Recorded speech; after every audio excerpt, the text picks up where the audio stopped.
حمدا كثيرا طيبا مباركا فيه كما يحب ربنا الله ويرضاه. أشهد أن لا إله إلا الله وحده لا شريك له وأشهد أن محمدا عبده ورسوله. اللهم صل على محمد وعلى آله وأصحابه ومن تبعهم بإحسان إلى يوم الدين وبعد. Alhamdulillah, kembali kita bersyukur kepada Allah Subhanahu wa Ta'ala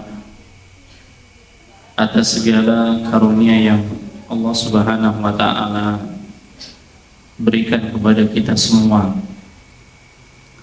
yang dengan karunia dari Allah Subhanahu wa Ta'ala hendaknya kita senantiasa berbahagia, karena sesungguhnya karunia Allah Subhanahu wa Ta'ala itu lebih baik daripada dunia yang kita kumpulkan. Qul bi fadlillahi wa bi rahmatihi fa bidzalika falyafrahu huwa khairum mimma yajma'un. Katakanlah, dengan karunia dan rahmat dari Allah Subhanahu wa Ta'ala hendaknya kalian berbahagia, karena yang demikian itu lebih baik dari apa yang dikumpulkan dari dunia. Dan hadirnya kita pada kesempatan kali ini dengan karunia dari Allah Subhanahu wa Ta'ala, kita bisa bersimpuh di dalam majelis ini untuk mentadabburi ayat-ayat Allah Subhanahu wa Ta'ala, itu dengan karunia dari Allah Subhanahu wa Ta'ala. Salawat dan salam semoga tercurah kepada Nabi kita Muhammad sallallahu alaihi wasallam, kepada istri-istri beliau, keluarga beliau, sahabat beliau, dan kepada orang-orang yang senantiasa mengikuti jejak-jejak beliau dengan ihsan hingga akhir hayat kelak. Allahumma 'allimna bima yanfa'una wanfa'na bima 'allamtana wa zidna 'ilma. Allahumma inna na'udzubika min 'ilmin la yanfa' wa min qalbin la yakhsha wa min nafsin la tashba' wa min da'watin la yustajabu laha. Jemaah yang dimuliakan oleh Allah, pada kesempatan kali ini kita akan lanjutkan kembali pembahasan tafsir juz amma. Dan pada pertemuan yang terakhir kita sudah sampai pada ayat yang kelima terkait dengan berita besar yang dipertanyakan oleh orang-orang musyrikin Makkah. Dan berita besar yang dimaksud itu sebagaimana yang dijelaskan oleh para ulama, di antaranya Al-Quran. Al-Quran itu merupakan berita besar bagi mereka ketika Allah turunkan kepada Nabi SAW. Dan berita besar itu juga kerasulan Nabi Muhammad SAW. Dan berita besar itu adalah hari kebangkitan. Mereka mengingkarinya. Mereka tidak mengingkari akan adanya pencipta, tapi mereka mengingkari manusia itu akan dibangkitkan dari kematiannya.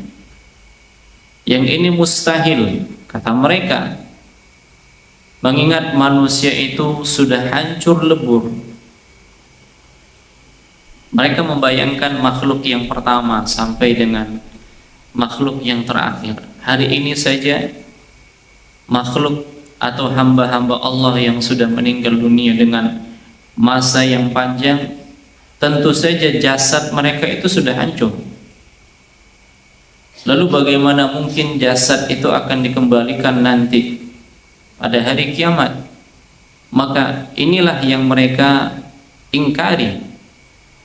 Lalu Allah Subhanahu wa Ta'ala menjawab pertanyaan-pertanyaan mereka, kegusaran mereka, ketidakpercayaan mereka dengan mengatakan, kalla saya'lamun, sekali-kali tidak mereka akan mengetahuinya.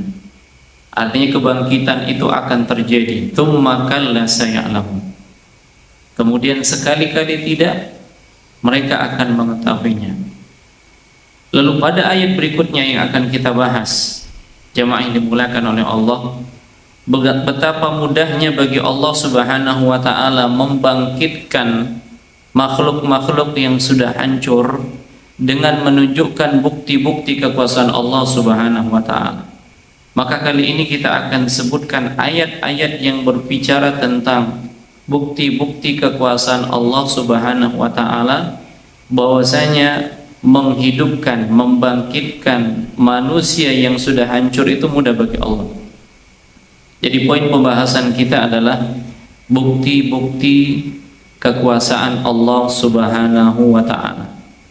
Nah, kita mulai dari surat An-Naba ayat yang ke-6. Silahkan bagi ibu-ibu untuk melihat terjemahannya. Kita akan mulai dari ayat yang ke-6, dan ayat ini sudah dibaca sebelumnya. Allah Subhanahu wa taala mengatakan, a'udzubillahi minasyaitonir rajim. Alam naj'alil arda mihada, bukankah kami telah menjadikan bumi itu sebagai hamparan?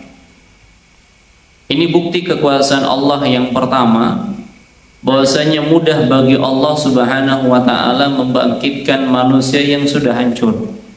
Bukti yang pertama apa? Allah jadikan bumi ini sebagai hamparan bagi makhluknya. Allah Subhanahu wa taala menyebutkan di antara kenikmatan-kenikmatan yang Allah Subhanahu wa taala berikan kepada manusia. Hal itu mengingatkan kepada orang-orang musyrikin bahwasanya Allah ala kulli syai'in qadir. Allah Maha Kuasa atas segala sesuatu. Jadi kalau mereka tidak yakin, ketahuilah Allah Subhanahu wa taala Maha Kuasa dan mampu membangkitkan yang sudah hancur kembali seperti semula tanpa kurang sedikit pun. Tanpa kurang sedikit pun, tanpa salah. Kita diingatkan dengan permintaan Nabi Ibrahim, di mana Nabi Ibrahim meminta kepada Allah bagaimana cara Allah Subhanahu wa taala membangkitkan orang-orang yang sudah meninggal dunia. Bukan Nabi Ibrahim tidak percaya, tapi Nabi Ibrahim ingin menguatkan akan keyakinannya. Maka apa yang diperintahkan oleh Allah Subhanahu wa taala?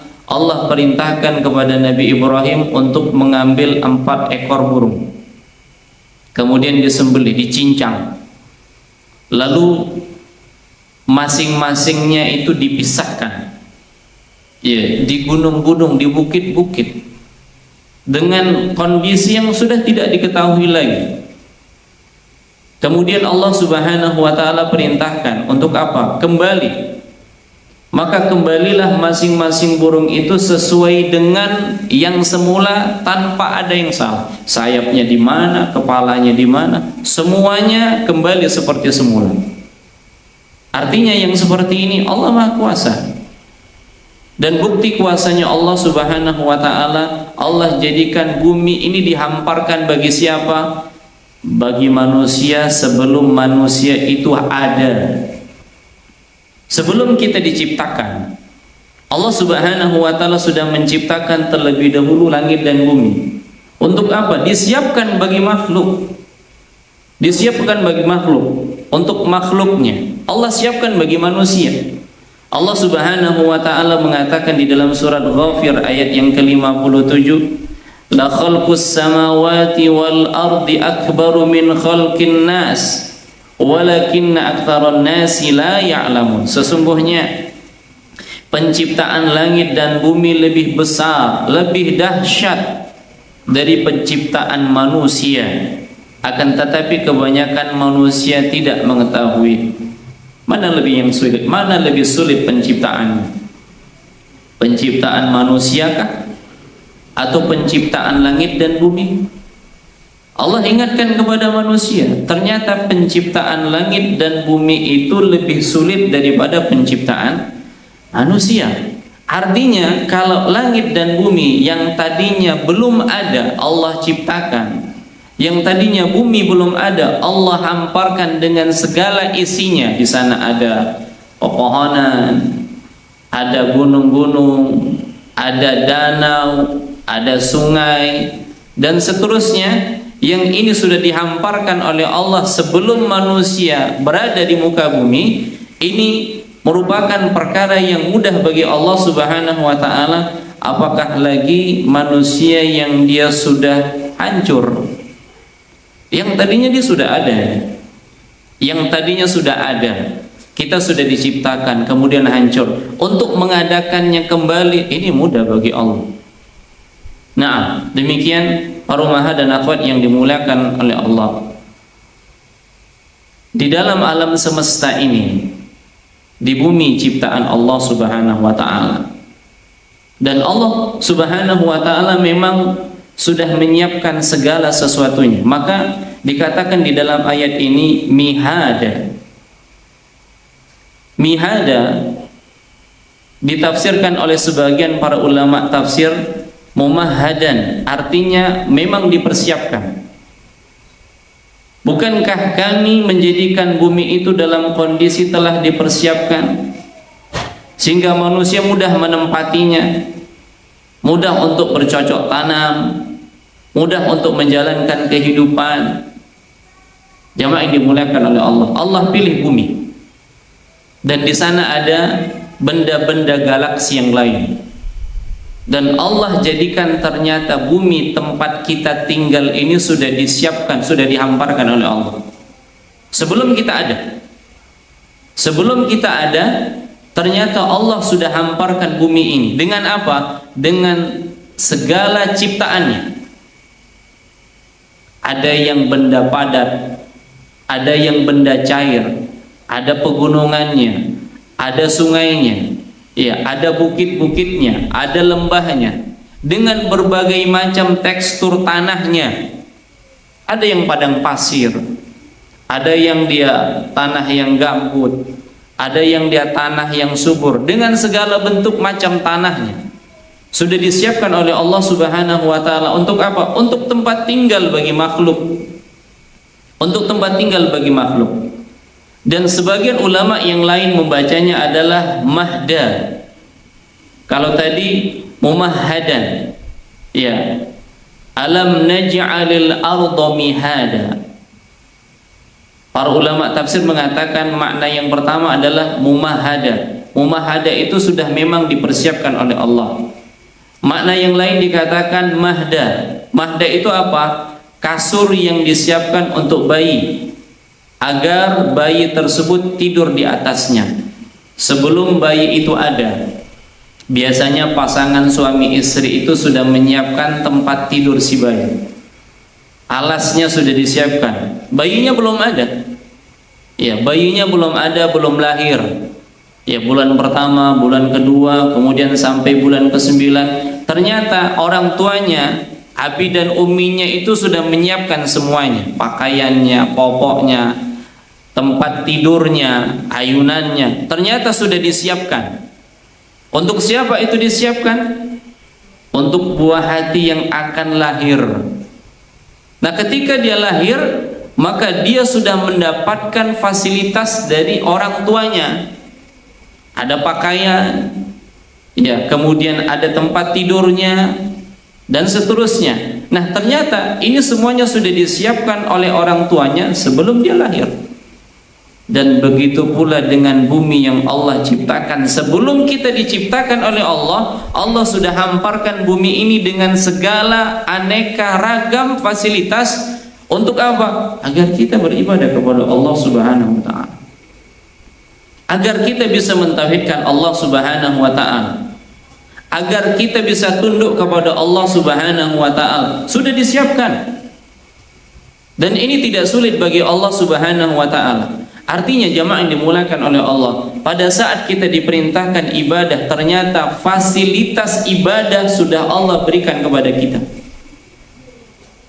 Oleh karenanya hari ini kalau kita sudah diberikan fasilitas ibadah oleh Allah, tapi kita nggak mau beribadah, maka ini tanda kekufuran seorang hamba kepada Allah Subhanahu wa Ta'ala. Ibu-ibu yang dimuliakan oleh Allah, hari ini sulit nggak kita ibadah? Enggak, tidak sulit bagi kita ibadah. Semakin hari kemudian semakin jauh zamannya, maka fasilitas itu ternyata diberikan oleh Allah dengan semakin sempurna. Salah satu contohnya jamaah yang dimuliakan oleh Allah, orang-orang dahulu ketika mereka hendak melaksanakan ibadah haji, itu sebelum mereka berangkat itu sudah pamitan kepada siapa? Karib kerabatnya. Kenapa bu kira-kira? Yang pertama lama perjalanan, yang kedua fasilitasnya yang memang masih ala kadarnya. Kalau dulu masih naik kapal laut, sehingga mereka sudah minta maaf, minta izin kalau seandainya meninggal dunia sudah, karena memang perjalanannya begitu sulit. Dan ini merupakan jihadnya bagi seorang wanita. Nah, hari ini diberikan fasilitas oleh Allah Subhanahu wa Ta'ala kepada kita, lalu kita tidak mau memanfaatkan fasilitas itu. Contoh yang lain jamaah ini dimuliakan oleh Allah, fasilitas yang Allah berikan kepada kita adalah majelis ilmu, dan sudah menyebar di mana-mana.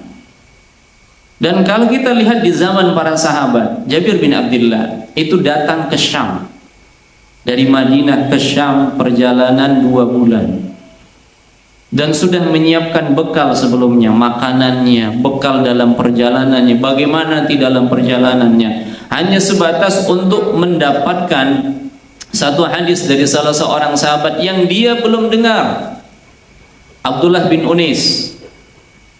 Hadis yang berbicara tentang apa? Tentang manusia dikumpulkan di padang mahsyar. Yuhsyarun nas hufatan uratan ghurla. Manusia itu akan dikumpulkan nanti pada hari kiamat dalam kondisi tidak menggunakan pakaian, tidak menggunakan sandal, tidak dikhitan, dan perjalanannya 2 bulan. Maka lihat fasilitas yang ada pada saat itu. Tapi dia kejar. Karena apa? Karena ilmu riwayat dari salah seorang sahabat yang dia belum dengar dari Nabi SAW. Sampai di sana dia dapatkan hadisnya, langsung pulang. Sampai di sana hadisnya disampaikan, langsung pulang. Kalau kita kan sekarang kan fasilitas Masya Allah bu, begitu mudah. Buktinya apa? Selesai kajian kan nggak langsung pulang. Kemana bu? Hah? Ada yang pulang, ya, ada yang singgah, ya kan gitu. Nah, tapi di sana tujuannya hanya satu, dapat hadis, pulang. Bahkan disebutkan ketika beliau nih sampai di sana ketuk pintu, nggak ada jawaban. 3 kali ketuk pintu, kalau seandainya pulang 2 bulan. Pada akhirnya apa yang dilakukan? Tidur di emperan rumahnya. Sampai pada akhirnya sahabat itu keluar. Nah, karena adabnya itu apa? Ketika ketuk pintu salam pertama, tunggu. Ketuk pintu salam kedua, tunggu. Ketuk pintu salam ketiga, pulang. Ini kan nggak mungkin pulang. 2 bulan perjalanan, sehingga dia pun istirahat di emperan rumahnya. Lalu ketika dia akan melaksanakan sholat keluar rumah, barulah tahu di sini ada sahabat yang mulia. Lalu dia mengatakan, aku ingin mendengar satu riwayat darimu yang belum pernah aku dengar. Apa itu? Jelaskan kepadaku tentang apa yang terjadi pada hari kiamat ketika manusia dikumpulkan. Dijelaskan semua hadisnya. Setelah itu selesai, pulang. Dengan ala kadarnya fasilitas yang diberikan pada saat itu. Tapi sekarang dengan segala fasilitas yang Allah berikan pada kita hari ini, apakah kita memanfaatkannya dengan baik? Apakah dengan adanya fasilitas yang diberikan oleh Allah kita lebih maksimal untuk beribadah kepada Allah? Seharusnya ketika kita diberikan fasilitas yang lebih oleh Allah untuk beribadah, maka lebih maksimal. Tapi ternyata tidak. Lebih maksimalnya para sahabat dengan fasilitas mereka pada saat itu daripada kita sekarang dengan ibadahnya, yang kita jangan tanya lagi bagaimana ibadah mereka. Yang ibadah kita ini nggak ada apa-apanya, jemaah ini dimuliakan oleh Allah. Sampai ketika mereka melaksanakan sholat itu dipanah nggak terasa, dipanah tidak terasa. Sambil baca ayat dia tarik anak panahnya. Kalau kita sholat malam lewat nyamuk, apa yang terjadi, Bu? Pukul sana, garuk sini.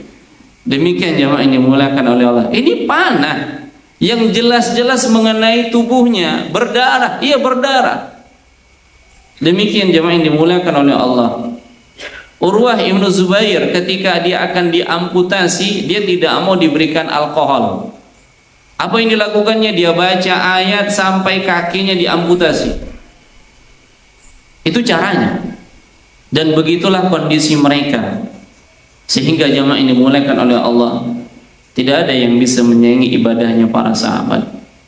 Maka kita sadar benar dengan segala fasilitas yang Allah Subhanahu wa ta'ala berikan kepada kita, ternyata ibadah kita belum maksimal. Ibadah kita belum maksimal jemaah ini dimuliakan oleh Allah.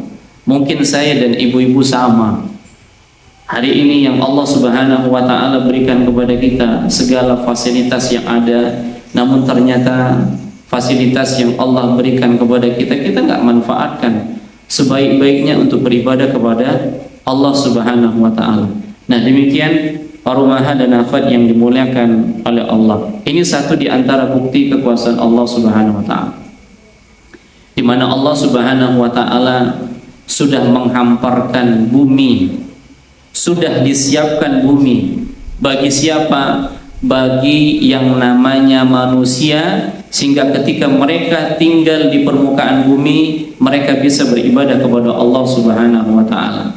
Dan ini bukti bahwasanya bumi saja yang Allah hamparkan, yang tadinya enggak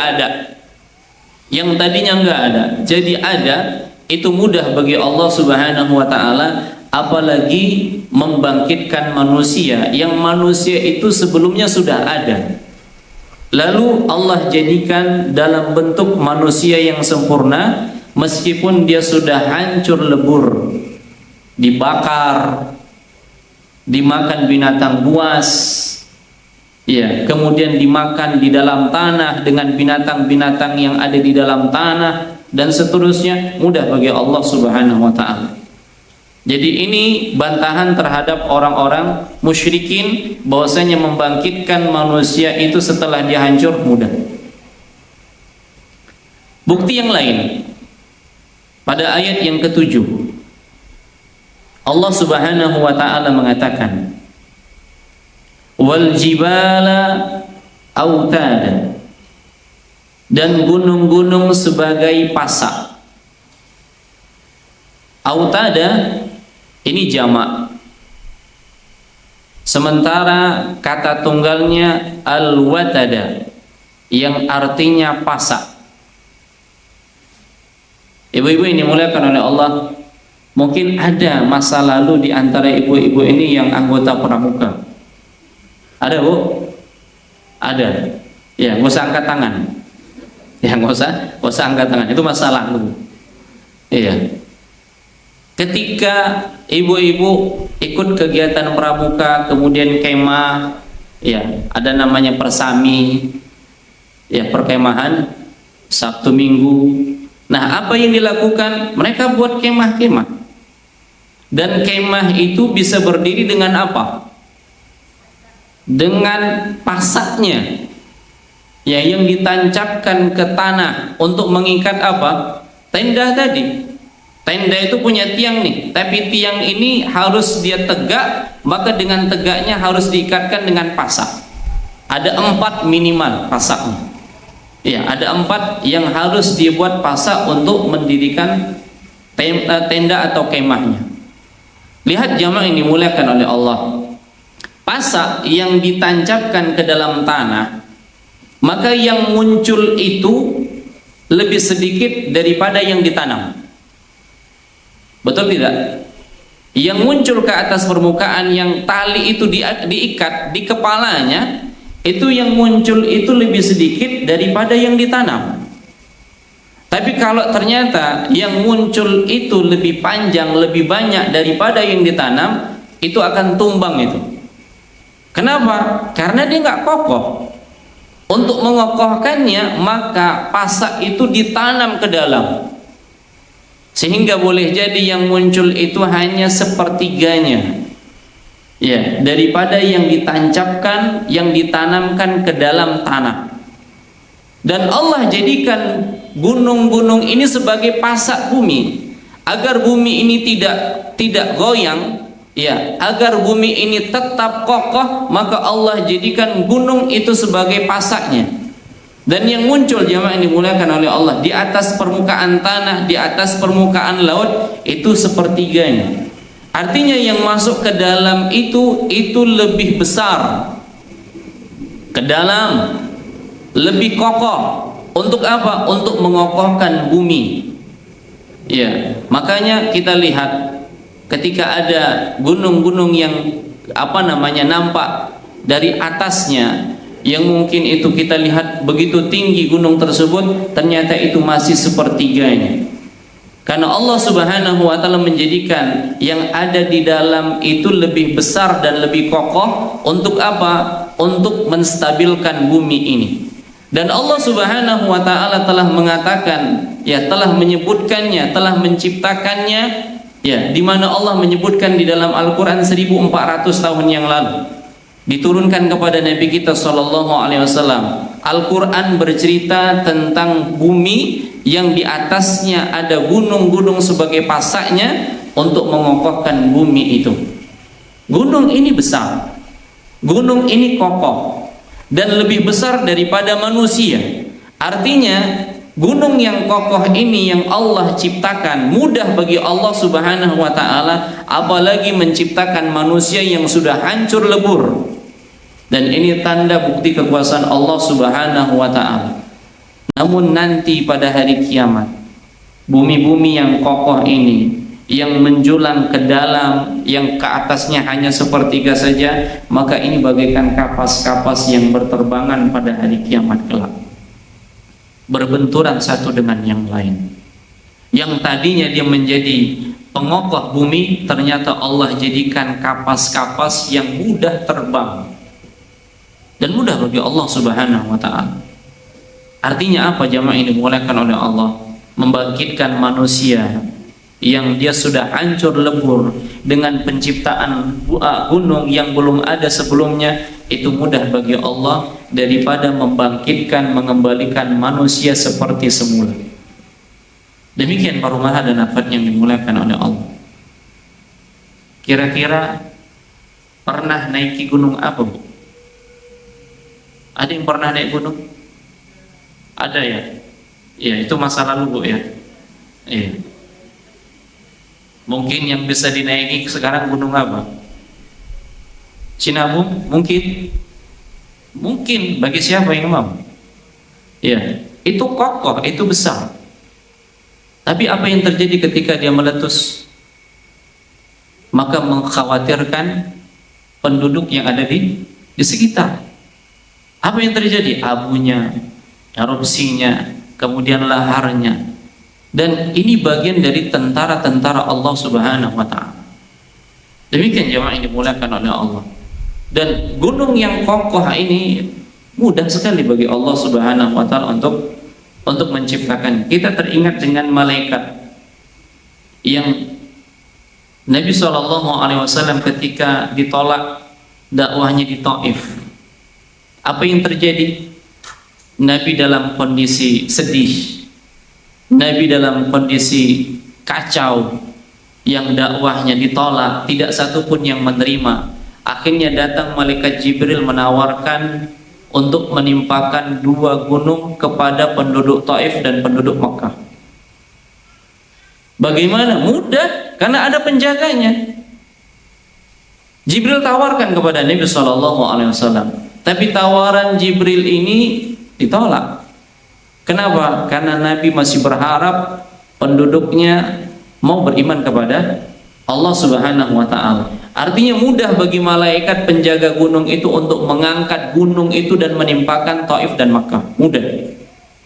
Seperti itu dia jemaah yang dimuliakan oleh Allah. Karena kita tahu bagaimana makhluk Allah yang bernama malaikat juga besar.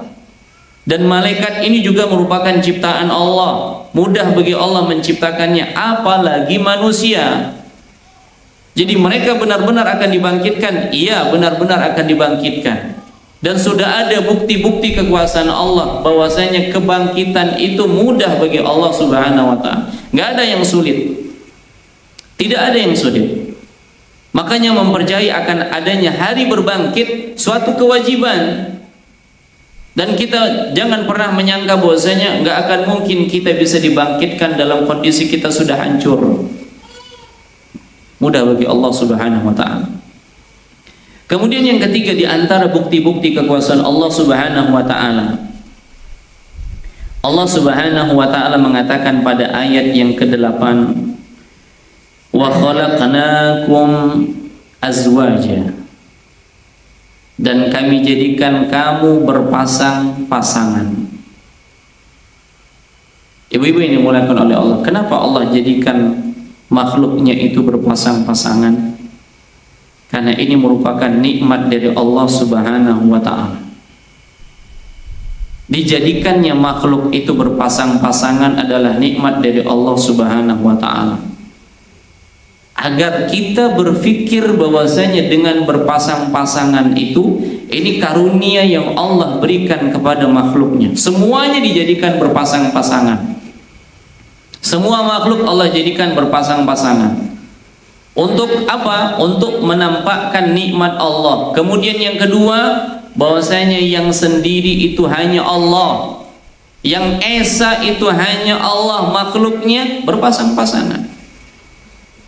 Sehingga untuk membedakan antara Al-Khaliq dengan makhluk, Allah esa, Allah tunggal. Sementara makhluknya dijadikan oleh Allah berpasang-pasangan. Allah Subhanahu wa taala mengatakan di dalam surat Adz-Dzariyat ayat yang ke-49, "Wa min kulli syai'in khalaqna zawjayn la'allakum tadhakkarun." Dan segala sesuatunya kami jadikan berpasang-pasangan. La'allakum tadhakkarun, agar kalian ingat, agar kalian memahami. Para ulama mengatakan faedah kenapa Allah Subhanahu wa taala menciptakan segala sesuatunya berpasang-pasangan, karena Allah ingin menjelaskan bahwa Dialah yang Maha Esa dan tidak membutuhkan pasangan. Maka Allah mengatakan qul huwallahu ahad. Katakanlah Dialah Allah yang Maha Esa. Allah nggak butuh mitra, Allah nggak butuh pasangan, Allah nggak butuh istri, Allah nggak butuh anak. Allah yang Esa menunjukkan apa? Kesempurnaan. Sementara kita dijadikan berpasang-pasangan karena sendiri belum sempurna. Lalu Allah jadikan berpasang-pasangan, semuanya dijadikan oleh Allah Subhanahu wa taala berpasang-pasangan. Dan ini bukti kekuasaan Allah Subhanahu wa taala. Demikian jemaah yang dimuliakan oleh Allah. Dimulai dari bapak kita Adam. Ketika Adam sendiri, Allah tahu. Allah Subhanahu wa taala mengetahui Adam ini membutuhkan teman. Lalu Allah Subhanahu wa taala menjadikan temannya atau pasangannya Nabi Adam siapa? Hawa. Karena ini yang memang lebih tepat. Ya, lebih tepat. Demikian jemaah yang dimuliakan oleh Allah. Laki-laki membutuhkan perempuan. Bukan hanya manusia. Bahkan ternyata hewan juga demikian. Makanya jemaah yang dimuliakan oleh Allah, hewan itu nggak ada yang mendatangi jantan dengan jantan, itu nggak ada. Betina dengan betina tidak ada. Yang ada jantan dengan betina. Malah manusia yang diberikan akal, ya, dia mendatangi sesama jenisnya. Ya, hewan saja yang tidak diberikan akal, dia tahu nih fitrahnya tahu kemana, karena Allah ciptakan juga fitrah kepada binatang. Demikian para ummahat dan akhwat yang dimuliakan oleh Allah. Sehingga ketika ada manusia yang keluar dari fitrahnya, itulah yang terjadi. Sampai pada akhirnya ketika dia keluar dari fitrahnya, dia nggak akan mendapatkan ketenangan. Kenapa demikian? Karena memang Allah jadikan pasangan Nabi Adam siapa? Hawa. Laki-laki dengan perempuan. Dan ini tanda kekuasaan Allah Subhanahu wa ta'ala. Demikian jemaah yang dimuliakan oleh Allah. Bahkan bukan hanya manusia, bukan hanya binatang yang berpasang-pasangan, ya, listrik juga pun pasangannya ada, Bu. Ada listrik positif, ada negatif. Sampai listrik saja Allah jadikan punya pasangan. Nah, kan ada baterai, Bu. Baterai itu ada positifnya, ada negatifnya. Nah, sehingga dia bisa menyala. Kalau hanya dua-duanya positif atau dua-duanya negatif, nggak akan menyala dia. Ini kuasa Allah Subhanahu wa ta'ala. Ini kuasa Allah. Jadi baterai ketika sama-sama positif atau sama-sama negatif itu nggak nyala. Sama dengan manusia. Ya, sama dengan manusia. Ketika dia sama-sama perempuan atau sama-sama laki-laki, nggak akan berkembang dia. Sementara Allah jadikan manusia itu berkembang. Dengan cara apa? Dengan cara pernikahan, dijadikan laki-laki dengan perempuan. Apa kata Allah Subhanahu wa ta'ala? Allah sebutkan di dalam surat Ar-Rum ayat yang ke-21, dan ini tanda kekuasaan Allah Subhanahu wa ta'ala. Wa min ayatihi an khalaqalakum min anfusikum azwaja. Dan di antara tanda-tanda kekuasaan Allah Subhanahu wa ta'ala, Dia menciptakan untukmu istri-istri dari jenismu sendiri. Dari jenismu sendiri maksudnya dari mana ini? Manusia. Jadi pasangan bagi manusia, manusia juga. Ada nggak pasangan? Ada nggak manusia yang mendatangi binatang? Ada. Karena apa? Karena sudah lari fitrahnya. Nah, kalau seandainya dia mendatangi binatang, kira-kira dapat nggak sakinah? Nggak dapat sakinah. Ada nggak manusia yang mendatangi jin? Tahu dari mana, Bu? Ada survei? Hah? Mana tahu ada survei? Iya. Kemungkinan ada yang dia mencari ilmu-ilmu yang lain sampai pada akhirnya dia nggak suka lagi dengan manusia. Ya, dia sudah antar makhluk, manusia dengan jin atau jin dengan manusia. Demikian jemaah ini dimuliakan oleh Allah. Naam. Dan tetap saja ketika mereka berusaha untuk berhubungan antar makhluk, itu tetap saja nggak akan dapat ketenangan. Nah, kemudian tadi sesama jenis, sama-sama manusia. Ya, sama-sama manusia dijadikan oleh Allah Subhanahu wa ta'ala. Pasangan itu dari manusia juga, cuma dari jenis yang berbeda, lawan jenis, laki-laki dan perempuan. Kalau sudah laki-laki dan perempuan pasangannya, maka yang terjadi apa? Litaskunu ilaiha. Maka ketika Allah ciptakan Hawa dari tulang rusuk Nabi Adam, maka ketika melihat Hawa, Nabi Adam tenang. Nabi Adam mendapatkan ketenangan karena itulah pasangan. Ya, itulah pasangannya. Maka kenapa sampai pada akhirnya seorang itu merubah fitrahnya? Ya, karena apa? Karena memang sudah terkontaminasi dengan pemikiran-pemikiran yang menyimpang. Jauh dari agama. Jauh dari agama jemaah yang dimuliakan oleh Allah. Sampai pada akhirnya dia mencari yang memang itu dilarang. Kalau sudah dilarang, pada akhirnya apa? Akan terjadi sebagaimana yang terjadi kepada kaumnya Nabi Lut. Itu dia. Nah, seperti itu dia jemaah yang dimuliakan oleh Allah. Lalu Allah mengatakan wa ja'ala bainakum mawaddatan wa rahmah. Dan dijadikannya di antaramu rasa kasih dan sayang. Sehingga dengan kata lain, pernikahan itu bukan dibangun di atas rasa kasih dan sayang. Kenapa? Karena kasih dan sayang itu Allah yang berikan setelah nikah.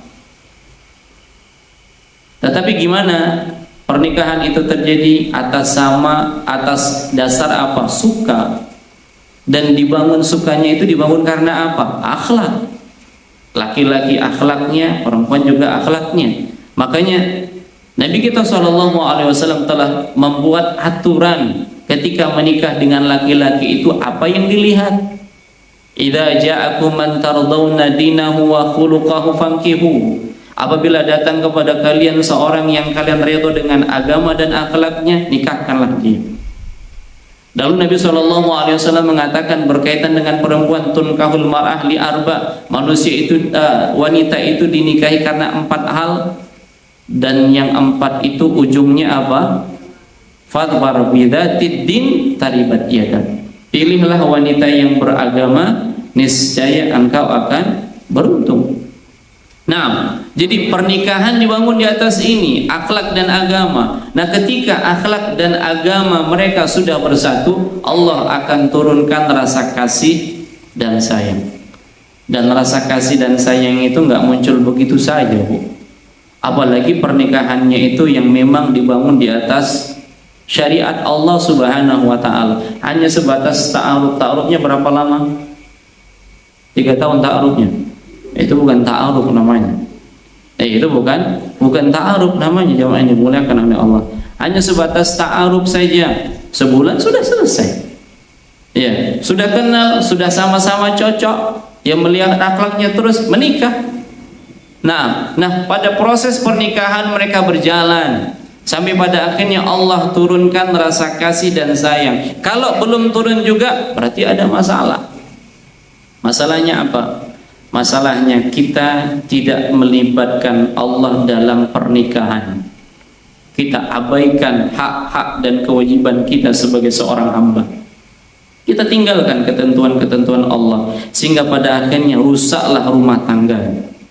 Disebabkan karena apa? Nggak mau kembali kepada Allah Subhanahu wa taala. Karena rumah tangga itu ibadah, dan ibadah itu tidak akan kita bisa laksanakan kecuali dengan pertolongan Allah Subhanahu wa taala. Dan dalam ibadah pasti ada setan yang ganggu. Apalagi dalam rumah tangga, setannya itu begitu besar, Bu.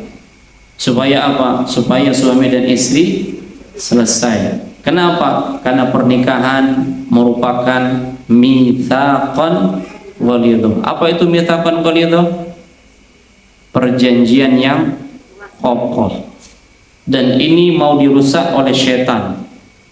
Dan kalau seandainya kita tidak melibatkan Allah dalam rumah tangga, maka perjanjian itu akan putus. Demikian jemaah yang dimuliakan oleh Allah. Nah, jadi Allah Subhanahu wa taala menjadikan segala sesuatunya berpasang-pasangan. Sampai para nabi, ada nggak musuhnya? Ada. Nabi Musa, siapa musuhnya? Fir'aun. Nabi kita SAW, siapa musuhnya? Abu Jahal, Abu Lahab. Jadi di samping ada musuh, ada juga teman. Maka di sana ada pasang-pasangannya. Nah, ada malaikat, ada iblis, dan ada pasangannya. Ya, ada kontradiktif dia, ada lawannya. Dan ini menunjukkan apa? Ini menunjukkan akan kebesaran Allah, dan Allah tidak membutuhkan pasangan. Yang membutuhkan pasangan hanya makhluk. Demikian jemaah yang dimuliakan oleh Allah. Dan ini tanda kekuasaan Allah Subhanahu wa taala, bukti akan kekuasaan Allah Subhanahu wa taala. Allah jadikan segala sesuatunya berpasangan, dan ini menunjukkan bahwasanya mudah bagi Allah untuk membangkitkan makhluknya ketika dia sudah hancur. Karena Allah jadikan untuk siapa? Nabi Adam yang tadinya Nabi Adam, Hawa yang tadinya nggak ada Hawa. Diambil dari mana Hawa? Dari tulang rusuk Nabi Adam. Nah, dan ini mudah bagi Allah. Allah ciptakan Nabi Adam dari apa? Dari tanah. Lalu Allah ciptakan Hawa dari apa? Dari tulang rusuk yang tadinya Hawa nggak ada, lalu Allah adakan untuk siapa? Untuk Nabi Adam. Mudah bagi Allah, mudah bagi Allah Subhanahu wa taala. Nah, jadi ini bantahan terhadap orang-orang musyrikin. Jadi segala sesuatunya mudah bagi Allah Subhanahu wa taala. Baik. Di antara tanda kekuasaan Allah selanjutnya pada ayat yang ke-9. Allah Subhanahu wa taala mengatakan, "Wa ja'alna naumakum subata." Dan kami jadikan tidurmu untuk istirahat. Ibu-ibu yang dimuliakan oleh Allah, ibu-ibu ngalami capek nggak, Bu? Ya, ngalami capek tidak? Ngalami, semua ngalami. Ya, semua mengalami capek. Nah, kalau sudah capek, apa yang dilakukan? Istirahat. Dan istirahat yang paling sempurna apa? Tidur. Siapa yang menciptakan itu? Allah. Dan Allah tidak butuh istirahat. Pada diri kita ini punya tanda, Bu, punya sinyal. Dan kita harus tahu sinyalnya apa. Ketika kita sudah maksimalkan kegiatan kita, mulai rasa capek itu datang. Nah, ketika sudah capek, Allah jadikan ada istirahat. Untuk apa? Untuk kita memberikan hak kita. Dengan cara apa? Tidur. Dan itu merupakan sebaik-baik istirahat. Oleh karenanya jemaah yang dimuliakan oleh Allah, Allah Subhanahu wa taala dengan maha kuasanya menciptakan makhluk yang memang dia mengalami rasa letih. Malaikat letih tidak? Tidak, mereka terus ibadah. Yang sujud-sujud, yang ruku-ruku, yang bertasbih-bertasbih, yang mikul arash. Coba lihat iblis. Ada nggak dia tidur? Tahu dari mana, Bu, dia nggak tidur? Iblis tidur nggak? Setan tidur nggak? Hah?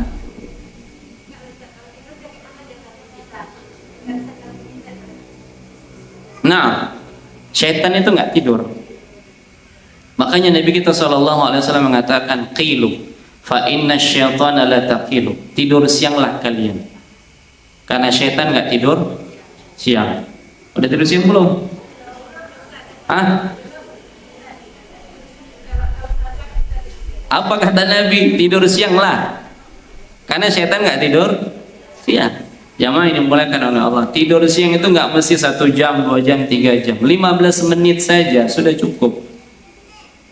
Ya sudah cukup jamaah ini dimuliakan oleh Allah. Alhamdulillah tadi 10 menit aja sudah cukup, Bu. 10 menit ya, nunggu waktu 10 menit istirahat dulu. Karena memang kita punya batas kemampuan dan Allah jadikan manusia itu punya batas kemampuan. Makanya Nabi SAW pernah menegur. Siapa yang ditegur? 3 orang yang datang kepada istri Nabi SAW. Apa yang mereka lakukan? Mereka tanya, ibadah Nabi gimana di dalam rumah? Dikatakan ibadah Nabi seperti ini dan seperti itu. Akhirnya satu mengatakan, aku akan sholat malam nggak tidur. Aku akan puasa nggak akan berbuka. Aku tidak akan menikah. Maka berita ini sampai kepada Nabi SAW. Apa kata Nabi SAW? Nah, demi zat yang mengutusku dengan kebenaran, sesungguhnya aku tidur, aku sholat dan tidur, aku berpuasa dan berbuka, dan aku menikahi wanita-wanita. Di sini Nabi menjelaskan Nabi itu tidur kemudian sholat. Jadi ada istirahatnya. Karena apa? Karena butuh diri kita itu punya hak. Maka Nabi pernah menegur sebagaimana teguran yang disampaikan oleh Salman Al-Farisi kepada Abu Darda. Suatu ketika Abu Darda mendatangi rumah Salman Al-Farisi mendatangi rumah Abu Darda. Keduanya ini dipersaudarakan oleh Nabi. Jadi Salman dipersaudarakan dengan Abu Darda. Ketika datang ke rumah Abu Darda, maka Salman melihat istrinya Ummu Darda acak-acakan, yang nggak peduli dengan tampilan. Maka Salman mengatakan, wahai Ummu Darda, apa yang terjadi pada dirimu? Ya, berantakan, tidak melihat penampilan dirinya, maka Ummu Darda mengatakan saudaramu sudah nggak selera dengan dunia, dan istrinya bagian dari dunia. Artinya apa? Sudah nggak peduli lagi dengan istri. Maka Abu Darda pun pulang. Ketika pulang, disiapkanlah makanan. Maka Abu Darda mengatakan kepada Salman, makanlah. Maka Salman mengatakan, aku tidak makan kalau kau nggak makan. Maka Abu Darda mengatakan, aku puasa, kalau begitu aku tidak makan. Akhirnya Abu Darda karena menghormati tamunya, dia pun makan. Nah, makan dia. Kemudian malam hari, di awal malam dia mulai sholat. Maka Salman mengatakan, tidur bukan waktunya untuk sholat. Kemudian dia pun tidur. Pertengahan malam bangun lagi. Salman mengatakan, tidur bukan waktunya sholat. Kemudian sepertiga malam baru bangun. Nah, sekarang baru sholat. Akhirnya dia pun kesal. Dia akan sampaikan kepada Rasulullah. Sebelum dia akan sampaikan kepada Rasulullah, Salman mengatakan, wahai Abu Darda, sesungguhnya istrimu terhadapmu ada hak, anakmu terhadapmu ada hak, dirimu terhadapmu ada hak. Maka berikanlah setiap pemilik hak akan haknya. Ya, artinya apa? Kalau ngantuk, capek, tidur. Kalau lapar, makan, dan seterusnya. Maka pada akhirnya Abu Darda nggak senang. Kenapa? Karena biasanya siangnya puasa, malamnya sholat malam. Maka sampailah mereka melaksanakan sholat subuh, kemudian dia menyampaikan kepada Nabi SAW apa yang terjadi pada dirinya dengan Salman. Apa kata Rasulullah? Benar yang dikatakan Salman. Kita itu punya hak, diri kita itu punya hak. Maka Allah yang Maha Kuasa menjadikan pada diri kita itu ada sinyal-sinyal agar kita untuk apa? Agar kita capek, istirahat. Jangan paksakan. Nah, ketika kita memaksakan diri, maka tubuh kita nggak terima, ujung-ujungnya apa? Sakit. Dan itu tanda bahwasanya tubuh kita sudah kelebihan beban, yang kita nggak kasih istirahat, lalu kita paksakan. Akhirnya Allah Subhanahu wa Ta'ala menegur kita dengan apa? Dengan rasa sakit, disebabkan kita tidak memperdulikan kondisi fisik. Dan fisik ini milik siapa? Milik Allah Subhanahu wa Ta'ala. Nah, oleh karenanya Allah Subhanahu wa Ta'ala mengatakan, wa ja'alna naumakum subata. Ternyata tidur kita itu sebagai istirahat. Untuk apa? Untuk meningkatkan kembali semangat kita beribadah kepada Allah Subhanahu wa Ta'ala. Kita nggak diperintahkan 24 jam istirahat, ibadah. Artinya ibadah mahdhah. Ternyata tidur itu sendiri itu bagian dari ibadah. Kalau diniatkan untuk ibadah. Jadi ada ibadah yang dijelaskan oleh para ulama, ada dua. Ada ibadah mahdhah, ada ibadah ghairu mahdhah. Ibadah mahdhah apa? Apa ibadah mahdhah? Contoh ibadah mahdhah apa, Bu? Salat, puasa, zakat, haji, dan seterusnya. Contoh ibadah ghairu mahdhah apa? Contoh ibadah ghairu mahdhah. Contohnya apa? Tidur. Tidur itu ibadah ghairu mahdhah. Ibadah ghairu mahdhah kebiasaan yang dibangun di atas niat yang soleh, niat yang benar. Tidur kita itu kebiasaan. Tapi kalau niatnya ya untuk ibadah, artinya tidur malam misalnya, niatnya untuk apa? Kita bisa istirahat dan bangun nanti pada pertengahan malam untuk ibadah. Maka istirahat tidur kita itu jadi ibadah. Tidur siang, Bu. Tidur siang itu jadi ibadah. Yang tadinya kebiasaan itu jadi ibadah kalau niatnya apa? Yang pertama, menyelisihi setan. Karena setan tidak tidur siang. Ya, setan tidak tidur siang. Kemudian kita menyelisih. Kemudian yang kedua, untuk mengumpulkan tenaga agar kita bisa melakukan ibadah kepada Allah Subhanahu wa Ta'ala. Nah, oleh karenanya Allah Subhanahu wa Ta'ala dengan segala kesempurnaan ciptaan Allah Subhanahu wa Ta'ala, dengan segala ya agungnya nama-nama dan sifat-sifat Allah Subhanahu wa taala. Allah jadikan pada diri kita itu istirahat agar kita bisa apa? Memulai kembali aktivitas kita dengan semangat. Ibarat mesin, Bu. Kalau terus-terusan bekerja, maka akan datang masanya dia akan rusak. Dan tubuh kita terus-terusan kita paksa tanpa ada istirahat, maka kita telah mendolimi diri kita. Kita telah mendolimi diri kita. Nah, ketika kita telah mendolimi diri kita, Allah ingatkan kita dengan apa? Sakit.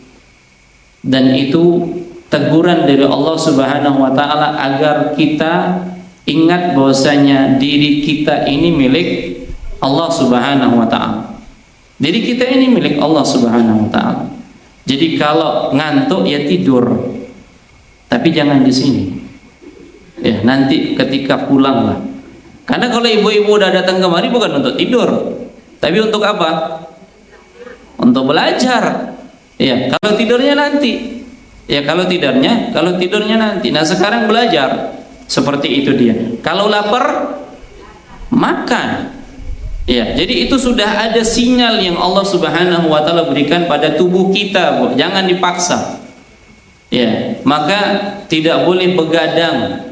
Ya, tidak boleh begadang kecuali dalam perkara yang bermanfaat. Makanya perintah Nabi sallallahu alaihi wasallam itu apa? Jangan tidur setelah salat maghrib dan jangan ngobrol setelah salat Isya. Kenapa dilarang tidur setelah sholat maghrib?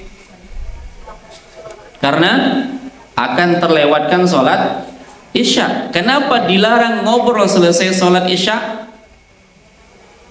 Karena akan terluput melaksanakan sholat ya, sholat fajar atau sholat malam. Ya, jadi kalau nggak ada aktivitas selesai sholat Isya, ya tidur. Nah, kecuali obrolan antara suami, istri dan anak-anak. Kecuali apa? Obrolan-obrolan yang mendatangkan maslahat bagi masyarakat. Kecuali apa? Majelis ilmu atau belajar. Iya, jadi tidak ada begadang dalam rangka apa? Tidak ada begadang dalam rangka nonton bola, nggak ada. Ada, Bu. Iya, apalagi ibu-ibu nyiapkan kopi untuk suaminya supaya begadang sampai tengah malam. Jangan.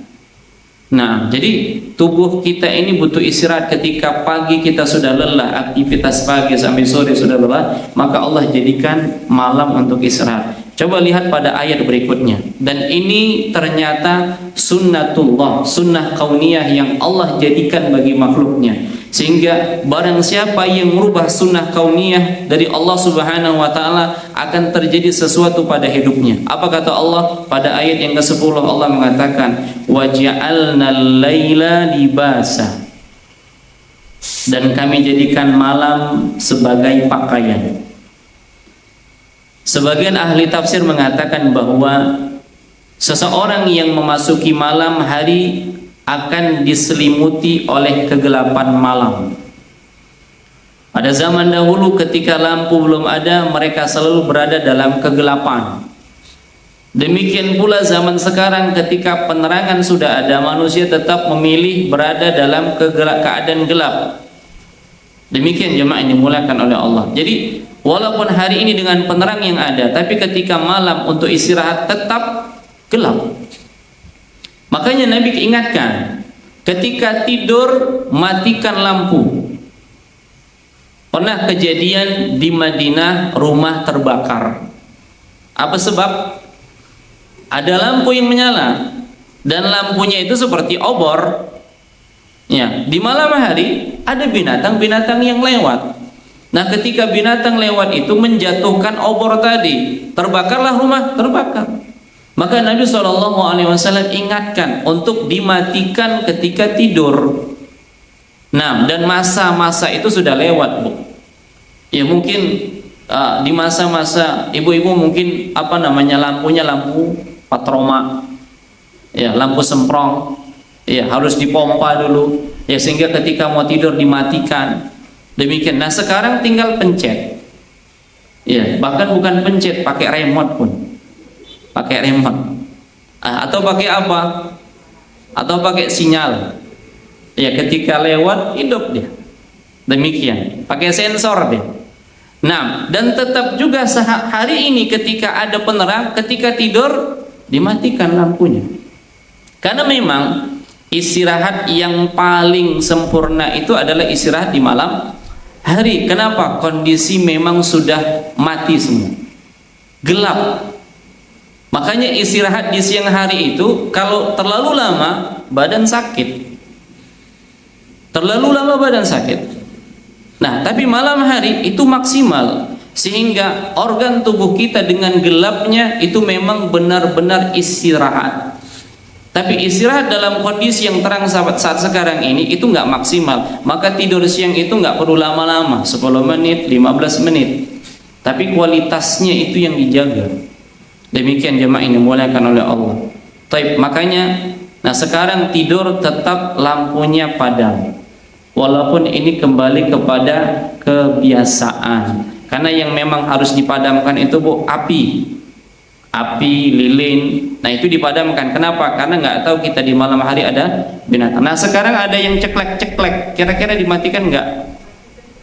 Hah? Matikan? Iya, tergantung pasangan, Bu. Iya, tergantung pasangan. Ya, jadi kalau pasangannya nggak mau dimatikan lampunya gimana? Oh sama pula, sekufu Bu ya, Insya Allah. Ya, jadi harus tahu Bu sekufunya. Ya, bukan hanya sekufu dalam agama, tapi sekufu dalam kebiasaan juga bisa. Tanya, waktu tidur mati lampu nggak kan? Supaya nanti ketika nikah nggak repot. Nah, yang satu pengen hidup, yang satu pengen mati. Gimana caranya? Si istri pengen lampunya hidup, si suami pengen lampunya mati. Kan nggak mungkin pisah kamar. Kan nggak mungkin. Untuk apa menikah? Cari solusi. Ya, solusinya apa? Hah? Ya, itulah sama suami, Bu. Ya, solusinya sama suami. Ya, matikan lampunya, ya, hidupkan HP-nya. Ya, pakai senter HP bisa, atau lampu yang redup, yang jelas disesuaikan. Namun demikian jamaah ini dimuliakan oleh Allah. Allah jadikan istirahat itu memang di malam hari. Karena malam hari itu pakaian. Makanya dikatakan waja'alnal laila libasa, selimut pakaian. Dan kami jadikan malam sebagai pakaian. Seorang tidak akan membuka pakaiannya kecuali pada malam hari, artinya dalam kondisi tertutup. Dalam kondisi tertutup. Ketika sudah tertutup oleh gelapnya malam, seorang tidak akan malu untuk membuka pakaiannya. Dengan demikian, Allah Subhanahu wa taala seakan-akan menjadikan malam-malam sebagai pengganti dari pakaiannya. Naam. Jadi ini sesuatu yang sudah tertutupi, dijadikan selimut, dijadikan penutup dan seterusnya. Agar apa? Agar seseorang itu leluasa. Sebaliknya Allah mengatakan waja'alnan nahara ma'asya. Dan kami jadikan siang untuk mencari penghidupan. Inilah yang tadi kita katakan sunnah kauniyah. Siangnya mencari nafkah, malamnya istirahat. Tapi ketika ada orang yang menjadikan siangnya istirahat, malamnya mencari nafkah, itu berbenturan dengan sunnah kauniyah. Akan berdampak pada dirinya, iya. Punya dampak, jamaah yang dimuliakan oleh Allah. Walaupun boleh nggak mencari nafkah di malam hari? Boleh. Nah, seperti security yang dia punya tugas jaga malam, kadang siang sesuai dengan shiftnya. Tapi ketika ini dia lawan sunnah kauniyah Allah, bukan berarti haram ya. Tapi ketika dia lawan aturan Allah Subhanahu wa taala, akhirnya ketika malam hari di tengah manusia istirahat, dia jaga, dia bekerja. Ketika manusia di siang hari bekerja, dia istirahat, maka fisiknya nggak akan maksimal. Karena memang istirahat yang maksimal itu malam dan bekerja yang maksimal itu siang. Demikian jemaah ini dimuliakan oleh Allah. Sampai-sampai ada seorang jamaah menyampaikan, benar Ustaz, anak saya jaga malam terus. Dia seorang dokter yang dia ditugaskan untuk jaga malam pasien-pasien gawat darurat seterusnya seperti itu. Sampai-sampai dia ngeluh, kenapa? Karena kondisi fisiknya udah nggak memungkinkan lagi. Ini sunnah kauniyah. Jadi ada masa kita itu bekerja dan ada masa kita itu untuk istirahat. Nah, oleh karenanya ketika sudah mencukupi bekerja di siang hari sudah cukup. Jangan dipaksakan tambah di malam hari. Ya, untuk apa? Untuk cari-cari tambahan. Cari tambahan dengan takwa kepada Allah Subhanahu wa taala. Malam itu udah untuk istirahat. Bukan untuk mencari kehidupan lagi, bukan untuk mencari ma'isyah lagi. Allah sudah berikan waktu yang tepat untuk bekerja, untuk mencari ma'isyah. Kapan? Siang. Maksimalkan waktu siang. Sehingga malam itu untuk istirahat, untuk ngobrol dengan pasangan, untuk ngobrol berbagi dengan anak-anak, untuk majelis ilmu, bukan lagi untuk apa? Mencari nafkah. Walaupun boleh, tapi segala sesuatu yang merubah aturan Allah Subhanahu wa taala itu akan memudaratkan dirinya. Itu akan memudaratkan dirinya. Makanya jamaah yang dimuliakan oleh Allah, ketika kita pun sholat malam, kita juga diperintahkan untuk istirahat.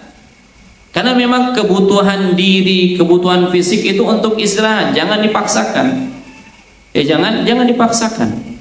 Nah, jadi kita harus tahu waktu-waktu yang memang Allah Subhanahu wa taala berikan kepada kita. Nah, oleh karenanya ketika suami yang memang dia sudah bekerja dari pagi sampai sore hari dan ternyata Allah takdirkan belum mendapatkan sesuatu yang lebih, sudah jangan paksakan. Jangan dipaksakan. Ini dari jam 8 sampai jam 5 itu pekerjaannya pakai dasi. Kemudian dari jam 6 sampai jam 10 nge-grab. Untuk apa? Mencari tambahan. Kenapa? Karena ada kebutuhan yang harus ditutupi. Kita katakan halal.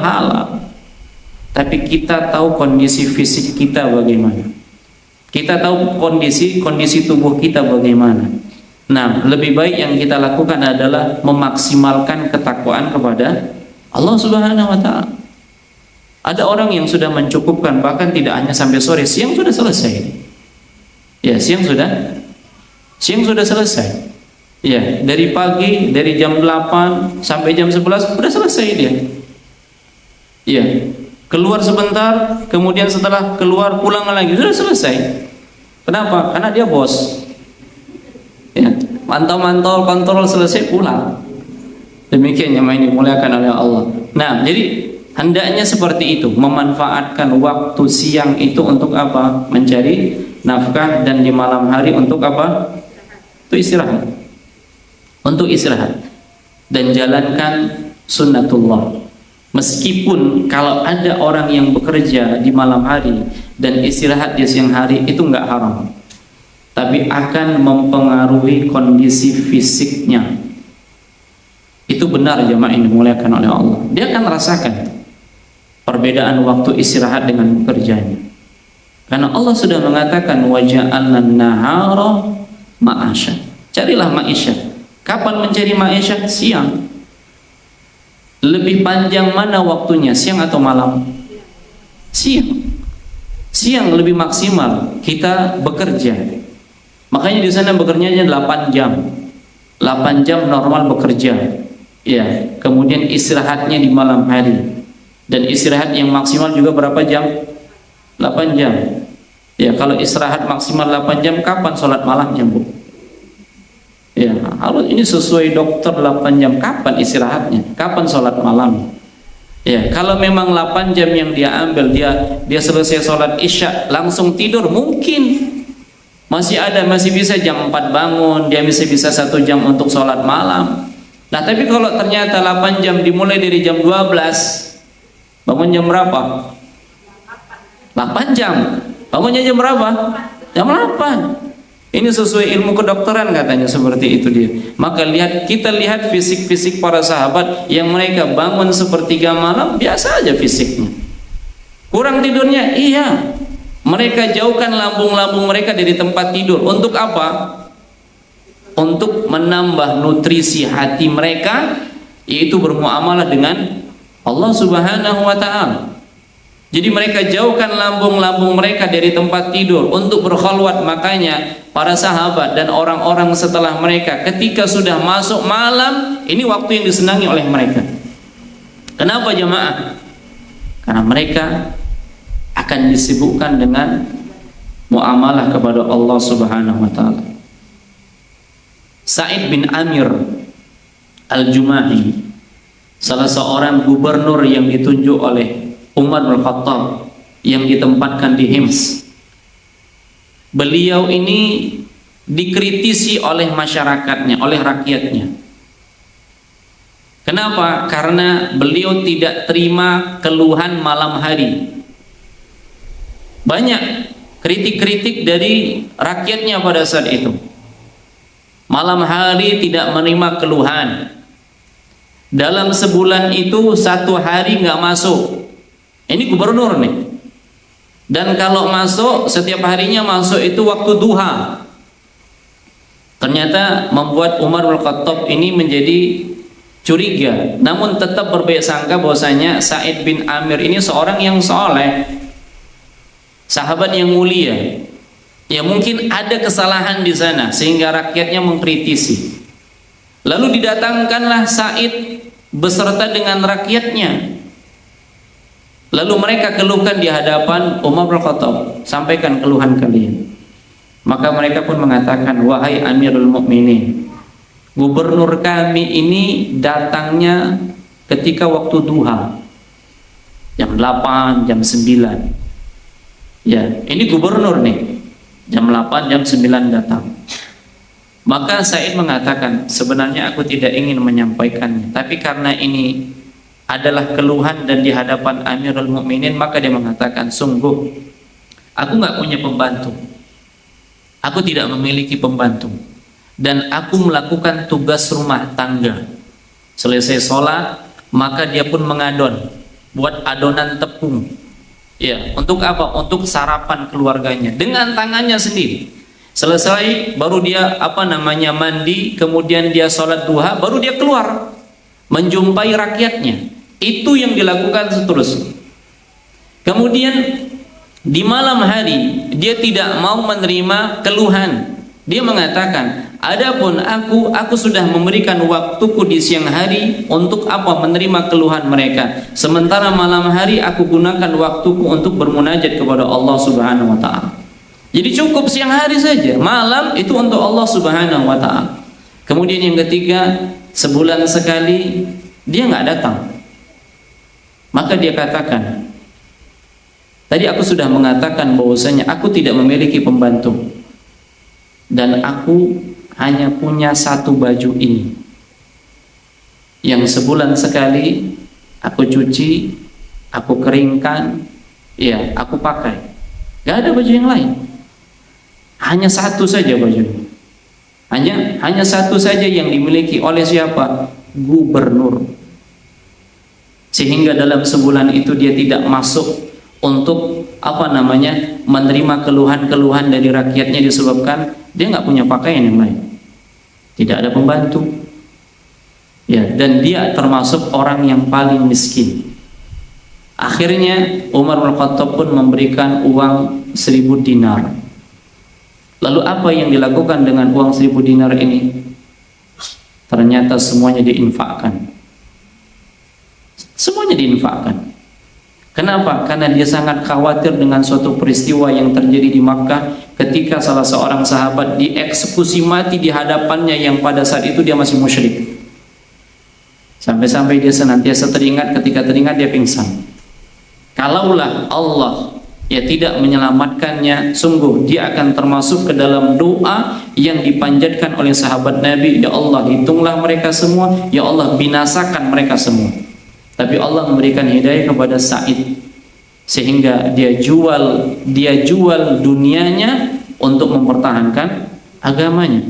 Tapi hari ini ada orang yang menjual agamanya untuk mendapatkan dunianya. Demikian jemaah yang dimuliakan oleh Allah. Tapi ini mungkin yang bisa kita sampaikan pada kesempatan kali ini. Ya, bukti-bukti akan kekuasaan Allah Subhanahu wa taala. Bukti akan kekuasaan Allah yang mudah bagi Allah menghidupkan, membangkitkan manusia yang sudah hancur lebur. Dengan segala kekuasaan Allah Subhanahu wa taala. Oleh karenanya, ibu-ibu yang dimuliakan oleh Allah, beriman kepada hari akhir yang kita yakin kita akan berada di hadapan Allah nanti. Kita akan disidang di hadapan Allah Subhanahu wa taala. Dan Allah akan mempertanyakan tentang amalan kita. Dan ketika Allah mempertanyakan tentang amalan kita, Allah nggak biarkan begitu saja kita diciptakan oleh Allah tanpa ada fasilitas. Makanya di antara yang Allah Subhanahu wa taala tanya tentang fasilitas. Fasilitas yang Allah berikan kepada kita ketika kita berada di muka bumi ini. Dan fasilitas itu diantaranya apa? Harta. Dari mana dapat, kemana dibelanjakan. Ini yang bakal ditanya. Jadi fasilitas-fasilitas kita bakal ditanya, apakah fasilitas itu kita gunakan untuk taat atau sebaliknya kufur kepada Allah Subhanahu wa taala. Maka hendaknya kita memperhatikan kembali segala tindak tanduk ucapan perbuatan kita ketika kita yakin akan adanya hari kebangkitan, yang ketika kita yakin bahwasanya kita akan dimintai pertanggungjawaban oleh Allah Subhanahu wa taala untuk melihat kembali semua perbuatan kita. Makanya kita dianjurkan untuk apa? Untuk introspeksi diri, untuk muhasabah. Ya ayyuhalladzina amanu taqullaha wal tanzur nafsum ma qaddamat lighad. Wahai orang-orang yang beriman, bertakwalah kalian kepada Allah, dan hendaklah setiap diri memperhatikan ya untuk hari esoknya. Apa yang sudah kita lakukan? Introspeksi apa yang sudah kita lakukan, jamaah yang dimuliakan oleh Allah.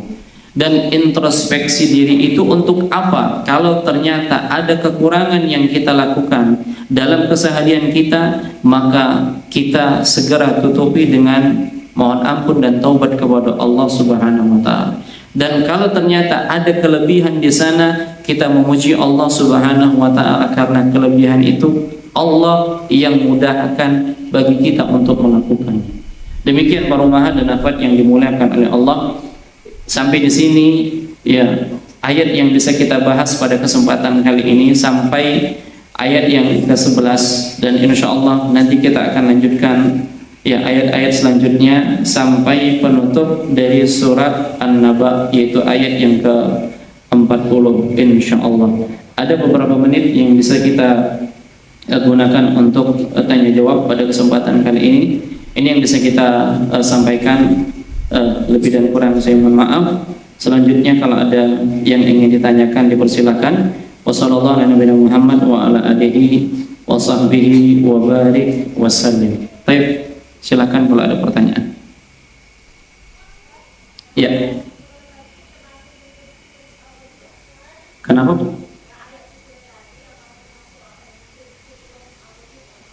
Ayat ke-10 apakah termasuk? Iya.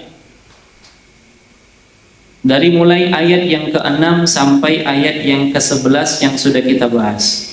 Dan nanti ada beberapa ayat lagi di antara bukti-bukti kekuasaan Allah Subhanahu wa taala itu sampai ayat yang ke-16. Insyaallah nanti kita lanjut pada pertemuan yang lain.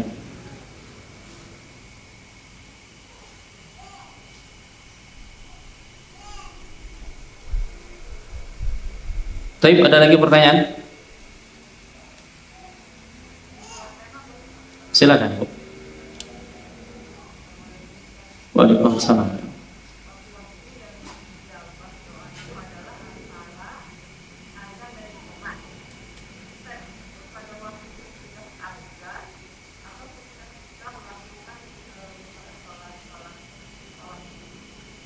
Baik. Di antara waktu yang dikabulkan oleh Allah Subhanahu wa taala di dalam berdoa antara adzan dan iqamah. Waktu itu kapan? Waktu itu ketika kita sudah selesai sholat sunnah atau kita nggak sholat sunnah. Jadi kalau ibu misalnya nggak sholat sunnah, kita berdoa, doa. Contohnya di antara adzan dan iqamah sholat maghrib, dan ini tidak masuk ke dalam 12 rakaat. Ya, sebelum sholat maghrib, sebelum sholat isya, kemudian sebelum sholat asar. Karena ini tidak termasuk yang 12. Kita mau sholat, silakan sholat. Kita nggak mau sholat, gunakan doa. Jadi antara adzan dan iqamah ini adalah waktu dikabulkannya doa. Nah, ada juga waktu dikabulkannya doa kapan? Setelah adzan. Ya, setelah adzan kita jawab panggilan adzan nih, Allahu Akbar, kita ikut. Nah, setelah itu kita berdoa. Ya, berselawat kepada Nabi, dimulai dengan berselawat kepada Nabi, kemudian minta wasilah kepada Allah untuk Nabi. Ya, kemudian ikrar raditu billahi robba dan seterusnya, dan setelah itu kita berdoa, silakan. Nah, waktu yang kedua adalah antara adzan dan iqamah. Kalau tadi langsung selesai adzan, yang kedua antara adzan dan iqamah. Nah, kalau kita nggak sholat, ibu-ibu nggak sholat misalnya, nunggu iqamah nggak sholat, maka silakan berdoa. Ya, bukan ngobrol. Saat kita sudah selesai sholat, masih ada waktu sholat, kita sudah selesai 2 rakaat misalnya, ternyata waktu masih ada 2 menit. 2 menit itu panjang untuk berdoa. 2 menit itu panjang untuk berdoa. Nah, terkadang kan kita nggak tahu nih, ya kita santai nunggu doa, karena di sana waktu-waktu yang dikabulkan oleh Allah Subhanahu wa taala untuk berdoa. Nah, demikian. Allah a'lam. Tapi ada yang lain?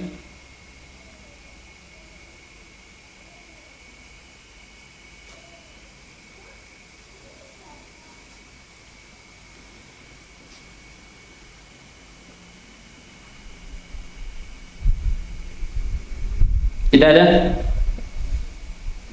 Nggak ada kupon-kupon? Mana tahu ada kupon-kupon? Ada? Nggak ada. Kenapa, Bu? Mau bertanya? Silakan. Waalaikumsalam. Untuk? Iya. Nah, kapan waktu yang tepat untuk kailula, tidur siang? Tidur siang yang tepat itu sebelum duhur. Tapi para sahabat untuk hari Jumat selesai Jumat. Kenapa? Karena waktu Jumat itu adalah waktu yang utama. Ya, waktu yang utama untuk datang menghadiri sholat Jumat. Ya, orang yang datang di waktu yang pertama bagaikan berkorban dengan seekor onta. Waktu kedua berkorban bagaikan berkorban dengan seekor sapi. Ya, waktu yang ketiga kambing. Waktu yang keempat ayam. Waktu yang kelima telur. Nah, jadi para sahabat itu di hari Jumat selesai sholat. Ya, selesai sholat. Namun kalaulah memang tidak bisa, kalau ditanya waktu yang utama itu sebelum duhur. Kalau tidak bisa setelah duhur boleh. Ya, yang penting dia ada istirahatnya. Ya, ada istirahatnya, dan niat istirahatnya itu untuk menguatkan fisik, mengumpulkan tenaga agar bisa ya untuk ibadah di malam hari. Nah, demikian. Allah a'lam. Ada lagi? Baik, kalau tidak ada pertanyaan dari saya. Sudah tutup buku semua? Sudah, alhamdulillah. Iya. Jangan lihat-lihat ya. Siapapun boleh jawab. Ya, siapapun boleh jawab. Ada hadiahnya, bukan kupon. Hadiahnya kitab tafsir. Siapa yang mau? Ya, kitab yang kita bahas. Baik. Pertanyaannya, nggak mudah ini. Siapa yang bisa menjelaskan kesimpulan penjelasan kita pada pekan lalu, ayat 1 sampai ayat 5? Silakan. Coba saja ayat 1 sampai ayat 5. Ini kan ayat 6 sampai ayat 11. Pekan lalu ayat 1 sampai ayat 5. Silakan, siapa yang mau coba? Ya, silakan. Yang paling sempurna ya, yang paling sempurna yang dapat. Silakan.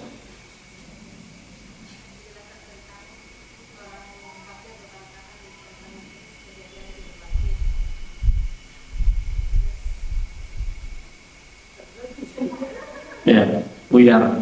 Ada lagi? Siapa yang mau coba? Silakan, Bu.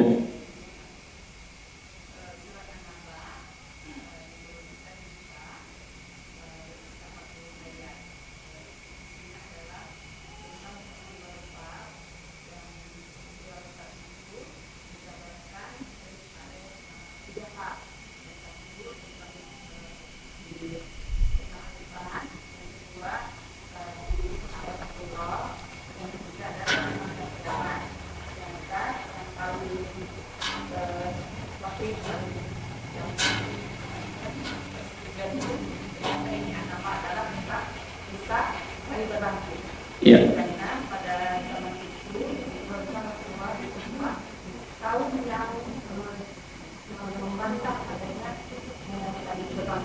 Ya.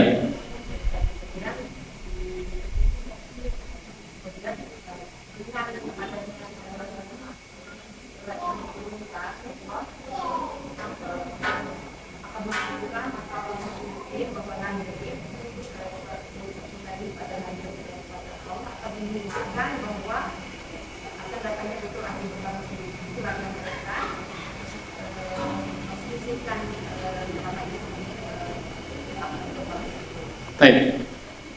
Sudah, Bu?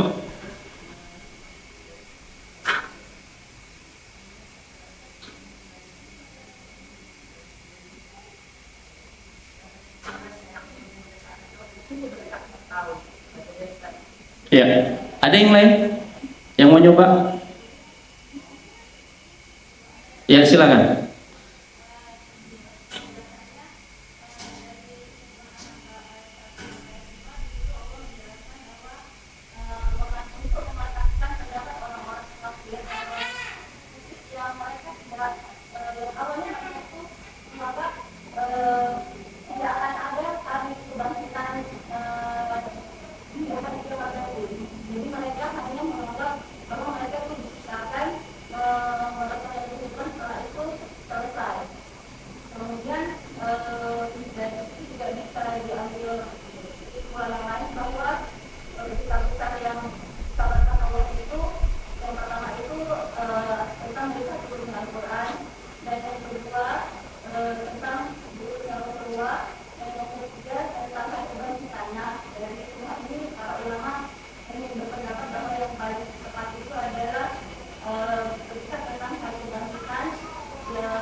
Sudah? Ada lagi yang mau coba? Ada, Bu? Baik. Ada lagi ya? Nah, kedua-duanya benar. Ya, kedua-duanya benar, cuma bukunya cuma satu. Ya. Dan penjelasan dari Ibu yang pertama ini lebih lengkap. Walaupun saya menginginkan ada satu lagi menjelaskan tentang metode mentafsirkan Al-Quran, itu nggak disinggung, tapi tidak ada masalah. Barakallahu fiik, ini hadiah untuk Ibu, silakan nanti diambil, yang mudah-mudahan bermanfaat. Demikian jamaah yang dimuliakan oleh Allah, Jazakillah khairan untuk panitia yang sudah jawab ya, tapi karena kitabnya cuma satu ya, kita cari yang lebih sempurna.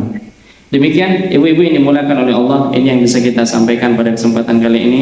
InsyaAllah nanti dilanjutkan pada kesempatan yang lain oleh ustadz yang lain, karena pekan depan pekan pertama.